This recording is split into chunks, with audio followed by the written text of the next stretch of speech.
मोर प्रिय पिला माने गोटे कथा कहबी सबुबले मन रखिथिबो। शिक्षार अर्थ केवल परीक्षा पास करवा नुहे बरं निजकू एक भल मनीष भाव गढ़ी तोड़वा।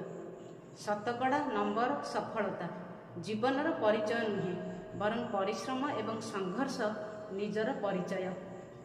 केबे भी अन्य सहित निजकू तुलना कर नाही, काहा सहित प्रतियोगिता मध्य कर नाही, कारण समस्तंकर अलग अलग स्वतंत्र प्रतिभा एवं गुण थाए।